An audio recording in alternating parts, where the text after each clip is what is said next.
Dire votre numéro d'équipe. Numéro d'équipe, est-ce que 2, strat 2. Ouais. Donc, vous allez avoir 15 minutes pour la présentation. Je vais mettre le temps restant, donc 7 minutes, 4 minutes, 2 minutes, et je vais faire les 10 secondes restantes. Quand ça va faire 15 minutes, je vous arrête, il ne faut plus parler. Il va y avoir une période d'une durée de 5 minutes de questions chronométrées. Après 5 minutes, je vais annoncer la fin. Donc, si vous êtes en train de répondre juste brièvement qu'on peut. Vous ne devez aucunement dévoiler la provenance de votre cégep sous peine de disqualification immédiate. Veuillez, s'il vous plaît, rester dans la zone pour la vidéo. C'est quoi la zone? C'est ici.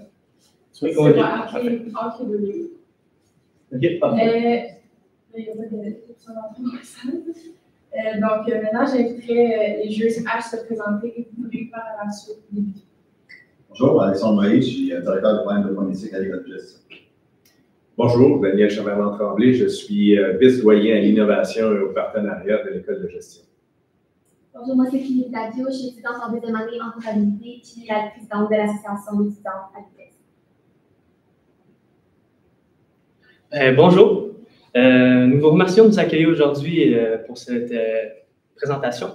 Je m'appelle Raphaël, je suis accompagné d'Émile et de Alexis. Nous avons eu l'occasion de nous pencher sur le bac en administration des affaires de l'Université de Sherbrooke. Nous avons pu déceler certains défis que vous rencontrez en ce moment, mais nous avons trouvé les meilleures solutions pour régler ces défis à l'aide de vos valeurs, qui sont la créativité, l'innovation et la coopération entre étudiants. Je vais passer la parole à mes collègues. Donc, bonjour, Émile. Donc, on va commencer par rappeler le mandat d'analyse. Ensuite, faire une brève analyse FFOM, évoquer là, nos solutions appliquées et comment on va les appliquer. Puis ensuite, là, faire les suivis, le contrôle et suivi. Donc, vous expliquer là, comment on perçoit le suivi et le contrôle. Donc, tout d'abord, pour le mandat, on veut répondre à la question sur ce à quoi devrait ressembler le bac en administration des affaires pour tout ce qui est au niveau de l'avenir, répondre bien aux attentes des étudiants et aussi des enseignants. Puis, pour, comment dire, qu'ils deviennent les meilleurs employés plus tard, que leurs employeurs soient fiers d'avoir une main-d'œuvre qui est compétente le plus possible. On veut intégrer... on veut une intégration qui est harmonieuse dans les défis technologiques, dans les compétences humaines, donc tout ce qui est au niveau qui touche à la communication, l'innovation, puis développement durable, écologie, tout ce qui est, comment je pourrais dire, l'avenir de plus tard, la planète et tout. Puis surtout, le plus grand problème, je pense qu'on a ici présentement, le manque d'espace. Et pour continuer avec les nombreuses forces que l'université comporte, nous avons remarqué qu'elle offrait le programme de BA dans les 2 campus de Longueuil et de Montréal. Non, de Longueuil et de Sherbrooke, excusez. Et nous avons remarqué qu'elle offrait plusieurs spécialisations dans différents programmes, ainsi que des stages en alternance travail-études. C'était un bon moyen pour les étudiants de se développer et d'acquérir de nombreuses capacités en lien avec leur domaine d'études. Il y avait aussi une option de bilingue en lien avec le tronc commun, les cours de tronc commun, ainsi que des sessions pouvant être faites à l'international, ce qui est un bon moyen d'échanger entre les différentes cultures qu'on retrouve. Nous avons remarqué les quelques défis que l'université subit en ce moment, quant au manque d'espace que mon collègue a déjà mentionné plus tôt, ainsi que l'impossibilité de construire de nouvelles installations. C'est pourquoi nous avons adapté nos solutions en conséquence. Donc, pour l'analyse macro du macro-environnement, rappelons ici qu'on est dans une période de transformation. Donc, pour les opportunités, là, on voit que le marché de l'emploi est en mutation. Donc, c'est une bonne opportunité de venir là, changer les cours pour pouvoir répondre aux besoins des employeurs. Ensuite, aussi, il y a l'application de nouvelles mesures de gestion responsable. Aussi, là, que c'est une opportunité de venir l'inclure dans les cours, puis de de le montrer aux élèves. Au niveau des menaces, il y a l'accélération rapide des changements qui peut venir poser certains problèmes là, dans ces mesures-là. C'est pourquoi que nos solutions là, vont être vraiment basées sur le fait qu'on ne peut pas donner... Il faut là, que les étudiants soient capables là, d'être bons là, avec le changement, qu'il y ait cette qualité-là. Et aussi, là, la création de nouveaux besoins, c'est dans la même optique que les changements. C'est continuellement en train de changer, donc faut, là, c'est une menace. Voilà. Au niveau de notre personnel, je dirais, le type qu'on recherche, c'est vraiment, là on a mis William, ça peut être une fille aussi, peu importe. Dans la vingtaine, je dirais environ, ils cherchent quelque chose qui va toucher à la gestion, quelque chose qui va toucher à tout ce qui est l'administration. On cherche aussi quelqu'un qui veut s'épanouir dans son programme. On veut que ce soit pas seulement un programme, mais plutôt une expérience qu'ils vont vivre. On souhaite aussi ils puissent avoir les meilleures adaptations, la communication, tout ce qui est au niveau de l'innovation, être capable de prendre les meilleures décisions. Bref, devenir polyvalent dans ce qu'ils font et devenir le meilleur pour les employés, pour les employeurs, s'adapter à un maximum. Pour continuer, la première stratégie que nous allons utiliser pour régler un des défis que l'université rencontre, ça va être d'instaurer 3 nouveaux cours. Donc, pour le premier, le titre, c'est le management durable. C'est le contexte de ce cours, ça serait d'instaurer des techniques pour prendre les meilleures décisions possibles en lien avec les aspects de développement durable, environnemental et social, tout en prenant en compte de ces aspects-là quand on prend des décisions cruciales pour une entreprise et d'être capable de les prendre en très peu de temps parce que le marché est vraiment instable et on ne sait jamais vraiment de quoi le futur est fait. Donc, en formant des étudiants qui sont capables de prendre des décisions rapidement tout en gardant tous les aspects en ligne de mire, ce serait un bon moyen de les former pour le futur. Ensuite, nous avons pensé qu'un cours sur l'intelligence artificielle serait vraiment important puisque nous n'avons pas vu qu'il était présent dans les différents cours déjà offerts et nous croyons qu'il serait possible de l'instaurer dans toutes les différentes spécialisations puisque c'est un des nouveaux aspects de notre génération. Nous sommes nés dedans et nous évoluons dedans. Donc, je crois que ce serait une des meilleures choses à faire pour les étudiants puisqu'il pourrait leur être utile comme un bon outil peu importe ce que c'est leur travail, au travail, dans l'entreprise, ça pourrait être un atout. Ensuite, le dernier cours que nous pensions instaurer serait en lien avec la pratique de la communication éthique. Nous pensons que la communication est requise et notre génération a une certaine difficulté en lien avec la communication et des fois qu'elle oublie de penser aux différents caractères critiques quand elle s'exprime. Elle a des difficultés à s'exprimer en pensant à tous les aspects nécessaires pour prendre cette décision. Donc, pratiquer les cours de communication à chaque cours pourrait être un bon moyen pour les élèves de s'améliorer. Donc, notre deuxième solution, c'est au niveau de l'approche pédagogique. Au lieu d'y aller là, sur des cours qui sont vraiment théoriques, on y va là, sur une approche qui est sur la capacité d'analyse. Pourquoi? Premièrement, à cause de l'intelligence artificielle, ça fait que des fois, notre esprit critique peut être plus mis à l'épreuve. Aussi, comme on dit, là, c'est en perpétuel changement le marché. Donc, on veut que les étudiants soient capables de changer. Aussi, si on y va sur beaucoup de théories, qui nous dit qu'au bout de 1, 2, 3 ans, cette théorie-là ne sera plus bonne. Donc, le but, là, c'est vraiment là, de travailler plus cet aspect analytique. Donc, ce qu'on propose, là, c'est l'intégration d'analyse sur le terrain d'un cours qui va être combiné avec 2 classes. Là, vous allez me dire, nous, on veut une certaine proximité entre les élèves. Attendez un peu. On prend 2 classes ensemble de 120 élèves. On dit, disons, qu'ils vont faire les 2-3 premiers cours théoriques, vraiment juste de la théorie de la matière. Ensuite, on les divise en 2. Le but, un s'en va sur le terrain, fait une analyse, dépendamment du cours. Ça peut être marketing, ressources humaines, peut aller analyser une entreprise, analyser un marché, peu importe ce que le professeur veut.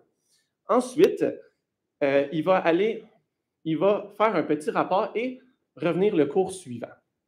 Pendant ce temps-là, le cours, ils vont faire de la théorie, bien sûr, et ensuite, ils vont faire une rétroaction. Ça va permettre là, de favoriser la proximité avec les élèves. On la garde quand même, sauf les 2-3 premiers cours, on s'entend, où c'est vraiment de la théorie. Ça libère des salles de classe parce qu'ils ne sont pas en cours pendant qu'ils font de l'analyse. Puis, ça augmente leur capacité d'apprentissage et l'évaluation du changement. Parce que aussi, le professeur peut décider là, de faire une analyse, ou même quand ils vont faire une analyse directement sur le terrain, ça va être actuel. Donc, ça ne veut pas dire là, qu'un an plus tard, l'entreprise va avoir changé, donc l'analyse va être différente par après. Donc, ça va aider là, pour le changement. Donc pour reformuler un peu ce que Émile vient de dire, en gros, comment je peux dire ça? La rétroaction qui va être donnée aux élèves, ça va en gros, il va y avoir une section du cours qui va être la présentation quand même de la rétroaction avec les élèves, mais ensuite, on va avoir quand même de la théorie qui va être vue pour ne pas oublier qu'il faut quand même qu'ils voient, qu'ils apprennent des choses. Ensuite de ça, oui, les élèves ont une rétroaction, mais c'est aussi bon pour les enseignants parce qu'en gros, la moitié de la classe va pouvoir être présent et le professeur va pouvoir avoir vraiment des bonnes rétroactions sur le groupe d'élèves qu'il va avoir, savoir un peu comment s'adapter. En outre, les étudiants vont pouvoir avoir une bonne analyse. Puis, ben, comme j'ai dit, les enseignants, ils sont démontrés que l'analyse est faite, est bien durable, puis que est parfaite. La rétroaction est vraiment faite là, pour que les enseignants là, fassent l'analyse avec les élèves pour leur montrer comment que l'analyse est faite. Puis là, après ça, ensuite, l'élève va être capable, l'étudiant va être capable de voir s'il a bien analysé, s'ils ont vu les bonnes choses. Il peut même, des fois, là, regarder, des fois, si c'est bon ce que le professeur a fait ou non. Donc, augmenter la capacité d'analyse de l'élève. Pour continuer, nous sommes convaincus que le programme a certaines habiletés qui sont très utiles pour l'élève, notamment les programmes internationaux qui permettent d'échanger sur la culture, comme j'avais mentionné plus tôt, les différents stages qui sont qui permettent à l'élève de s'instruire sur le milieu, ainsi que l'aide pour l'embauche et la rédaction de CV, que nous avons trouvé très utile, puisque c'est quelque chose que les étudiants, avant d'obtenir un travail, ne sont pas habitués de faire régulièrement. Donc, pour le suivi et contrôle, à la fin de l'année, on vous suggère là, de voir avec les entreprises si ce qu'ils ont vu en classe s'accorde vraiment avec ce qu'il y a sur le marché du travail, de faire une rétroaction, si le programme aide vraiment, si les étudiants là, les entreprises sont fiers de ces étudiants-là, c'est des bons stagiaires. Au niveau de la communication, s'ils sont meilleurs avec le cours de communication, au niveau là, de leur talent d'analyse aussi, donc, puis avec les technologies aussi, s'ils sont meilleurs comme ça. Donc, ça va être ça. Ensuite, on peut regarder aussi, bien évidemment, les performances académiques des élèves. C'est sûr que là, il n'y aura pas vraiment de comparaison entre l'ancienne et le nouveau programme, mais aussi, on peut faire des examens qui sont un petit peu plus axés sur l'analyse et moins théoriques. Parce que l'analyse, dans le fond, là, ils viennent pratiquer la majorité de l'année une analyse. Donc, on veut là, que l'analyse soit un petit peu plus poussée pour voir là, si vraiment leur capacité d'analyse a été bien inculquée. Puis voir aussi peut-être s'ils sont capables de s'adapter aux changements. Pour conclure, nous sommes convaincus qu'à l'aide de ces solutions, nous allons pouvoir régler les quelques défis que vous rencontrez en ce moment et que les étudiants des générations futures seront capables de s'adapter aux différents changements dans le monde du travail. Donc, merci de nous avoir écoutés. Avez-vous des questions? Exact. Bonjour. Donc, pas de questions? Parfait. 5 minutes.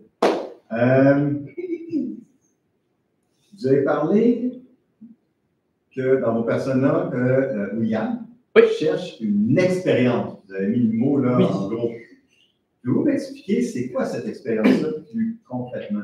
Donc, en gros, Alexandre, comme on a dit plus tôt, au niveau de l'expérience, ce qu'on recherche, c'est justement dans l'analyse, pas de seulement voir de la théorie, mais de pouvoir aller les envoyer directement sur le terrain, sur les entreprises, expériencer pour de vrai c'est quoi, puis avoir une bonne rétroaction par l'enseignant par la suite dans la deuxième partie du cours, comme on avait dit. Le cours est séparé en deux. Je ne sais pas si vous aviez autre chose à dire, les gars. Ben, je crois que ce serait le meilleur moyen pour les étudiants parce que apprendre uniquement du théorique, ça les fait pas tant interagir avec le milieu réel. Je sais qu'on a des stages qui sont présents, qui sont un bon moyen pour l'étudiant d'interagir, mais je crois qu'avoir en plus la rétroaction, comme Alexis a dit, ce serait vraiment le meilleur des moyens pour que l'étudiant voit, en fait, il voit son progrès sur le milieu. À chaque cours, il se rend compte qu'il a analysé la compagnie ou peu importe la situation et il peut savoir s'il a réellement compris la matière. Il ne l'a pas seulement vu et lu, il l'a mis en pratique. Puis comme on sait, là, des fois en stage, là, ça peut être des tâches plates, plus répétitives qui sont faites. Puis en faisant l'analyse, là, on veut vraiment que ça soit cette capacité-là d'analyse qui soit mise en lumière là, aussi. C'est ça le but des chacune des théories. Ça donne une expérience en soi d'analyse, on va dire comme ça. Merci. D'autres questions? Oui, bien sûr.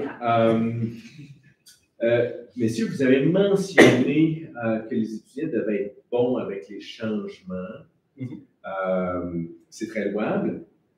Comment on prépare quelqu'un à être bon avec des changements? C'est un peu là, dans le cas de l'analyse, on revient beaucoup là-dessus parce que c'est beaucoup ça là, que les étudiants doivent faire. Quand ils ont du changement, il faut qu'ils soient capables d'analyser rapidement. Avec le cours de management durable, ça peut venir beaucoup aider avec ça. C'est vraiment là, prendre des décisions rapidement, analyser rapidement, voir le changement directement. Probablement qu'à la première année ou à la dernière année, il va y avoir du changement dans leurs analyses. Donc, c'est cette capacité-là là, à tout le temps analyser autour d'eux le changement qui fait que ça aide les étudiants. Donc, en bref, ce qui veut dire, c'est que notre cours qu'on voulait instaurer, qui est le management, c'est surtout un cours qui va consister à avoir des tout petits cas super rapides avec des évaluations super rapides sur des changements radicaux des entreprises. Fait qu'ils n'auront pas le choix de s'adapter ultra rapidement à leur changement. Puis sur des cas là, plus durables là, ou de société, mettons, disons là, la diversité qui arrive ou peu importe là, dans les nouvelles villes. Merci.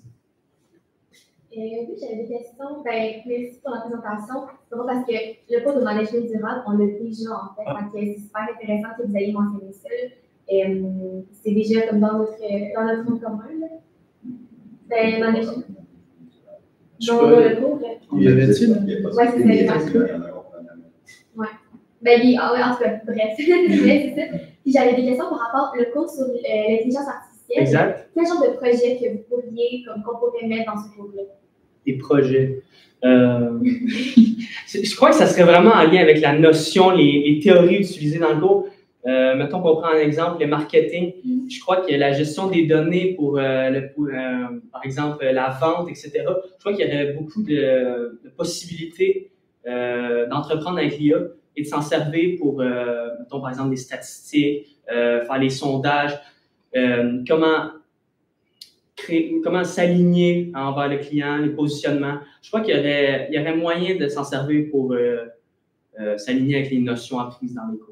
Puis aussi, comment l'utiliser comme outil, parce qu'on s'entend, c'est un outil, c'est pas censé faire le travail au complet. Nous, on est censé avoir un esprit critique sur ça. Fait être capable aussi d'avoir un esprit critique sur l'intelligence artificielle, puis comment s'en servir comme outil. Quelle commande qui fait là, que c'est vraiment la bonne commande pour tel type de tâche, puis voir est-ce que ce qu'il nous a dit, c'est bon ou non. Fait aussi, là, comme ça, là, pour le cours d'intelligence artificielle. Et je pense aussi... si tu veux conclure brièvement. Ben, en gros, tout ce que je voulais dire, c'est qu'au niveau de l'intelligence artificielle, il y a aussi le fait que ça peut sensibiliser les gens, parce qu'il y a gros de pertes d'emploi aussi liées à ça qui s'en viennent. Fait que juste de sensibiliser dans le cours, ça peut être vachement. Si. Merci.